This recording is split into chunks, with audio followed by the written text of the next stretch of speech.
Coming soon, Asia's great aircraft carrier arms race. Aircraft carriers, it seems, are all the rage nowadays in Asia. Long written off by some as bulky, oversized cruise missile magnets, the flat top appears to be enjoying a new lease of life as of late.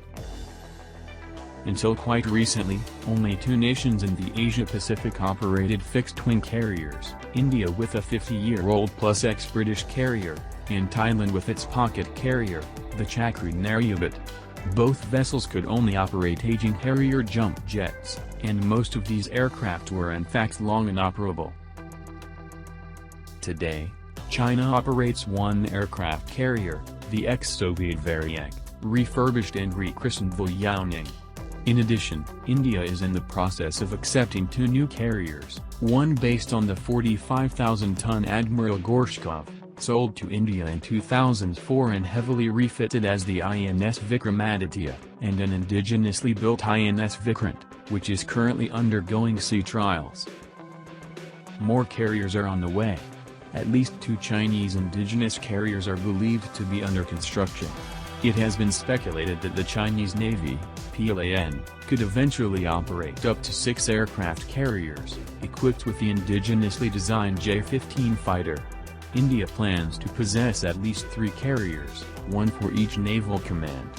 In addition, at least 3 other Asian Pacific nations, Japan, South Korea, and Australia, are all acquiring large open-deck helicopter assault ships.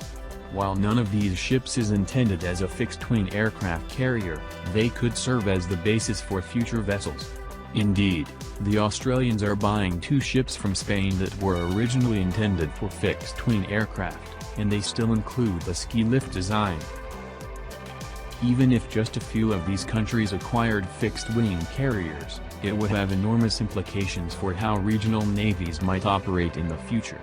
In the case of China, it would likely mean the fundamental reorganization of the Plan Around Carrier Strike Groups, CSGs, with the carrier at the heart of a constellation of supporting submarines, destroyers and frigates, and amalgamation of power projection at its foremost. Such CSGs are among the most impressive instruments of military power, in terms of sustained, far-reaching, and expeditionary offensive force. Nevertheless, based on current trajectories, the overall expansion of sea-based aerial operations on the part of Asian Pacific nations is significant enough to warrant attention. The proliferation of aircraft carriers is a foregone conclusion, and next-generation carriers in Asia are likely to be equipped with catapults and even nuclear propulsion, meaning more operational aircraft and longer ranges.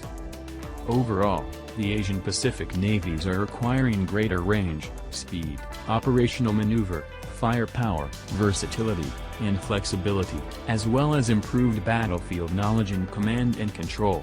Consequently, conflict in the region, should it occur, would certainly be faster, more long-distance and yet more precise and more lethal, and perhaps more devastating in its effect.